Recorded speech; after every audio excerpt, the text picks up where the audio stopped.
یہ میرا کلام ذرا بڑوں سے ہے، بڑوں سے۔ ابا جی کو چاہیے بچہ جتنی غلطی کرے نا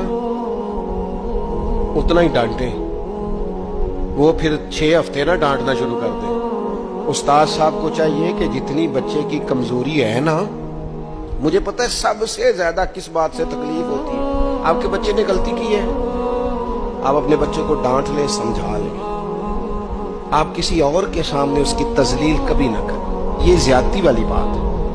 آپ اسے رسوا نہ کریں، بتائیں کسی ایسے شخص کو جس سے آپ کو امید ہے کہ آپ کو مشورہ دے گا یا اسے سمجھائے گا، لیکن گلی گلی کھڑے ہو کے اپنے آپ کو مظلوم ثابت کرنے کے لیے اس کی توہین نہ کریں، یہ انداز درست نہیں ہے۔ اس سے بچوں کی انسلٹ ہوتی ہے، وہ کمزور پڑ جاتے ہیں۔ ہر جگہ رونا رونا میرے بچے اچھے نہیں، میں بڑا پریشان، کیا بات کر رہے ہیں آپ؟ یہ بچہ تو آپ کی کمائی ہے، اساس ہے، حسن ہے، نسل ہے، اصل ہے، اور اس قدر زیادہ تکلیف دینا، جگہ جگہ شکایتیں، جگہ جگہ باتیں۔ ہمارے بچے ہمارے ہیں نا، تو ان کی عزت کس کی ہے؟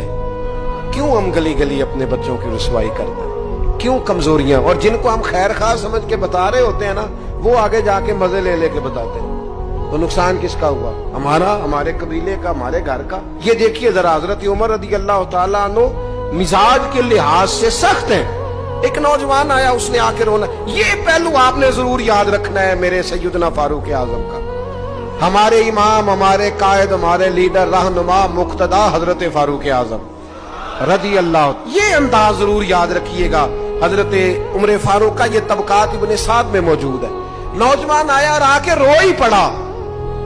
حضرت عمر نے اس کو روتے دیکھا تو فرمایا، بیٹا کیا ہوا؟ کہنے لگے، حضور فلاں علاقے کے فلاں گورنر صاحب کا مسئلہ ہے، حضور مجھ سے غلطی ہو گئی تھی، میں شراب پی بیٹھا تھا، انہوں نے مجھے درے بھی مارے ہیں، پھر انہوں نے لوگوں سے کہا اس کے ساتھ میل ملاپ چھوڑ دو، کوئی اس سے بات نہ کرے، حضور مجھ سے غلطی ہو گئی، میں مانتا ہوں، پر اتنی اذیت، اتنی تکلیف، جب مجھے سزا مل گئی، کوڑے لگ گئے، تو پھر یہ الگ سے جو سزائیں مجھے دی گئی، یہ میں حضرت عمر کی بات کر رہا ہوں۔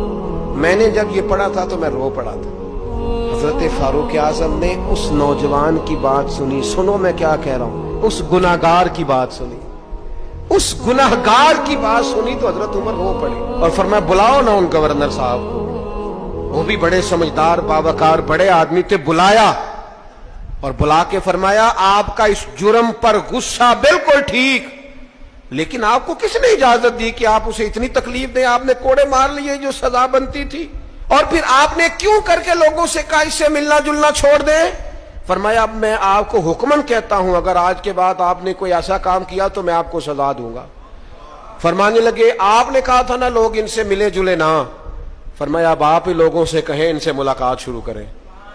جب انہوں نے توبہ کر لی، اپنا گناہ مان لیا، جب اقرار کر لیا، معافی مانگ لی، اب سزا کا کیا معنی ہوا؟ اب تکلیف کا کیا معنی ہوا؟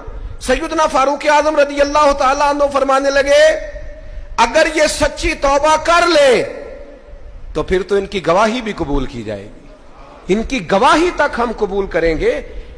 وہ کسی نے کہا تھا، الجھے الجھے بکھرے بکھرے روز و شب دیکھے گا کون، لوگ تیرا جرم دیکھیں گے سبب دیکھے گا کون۔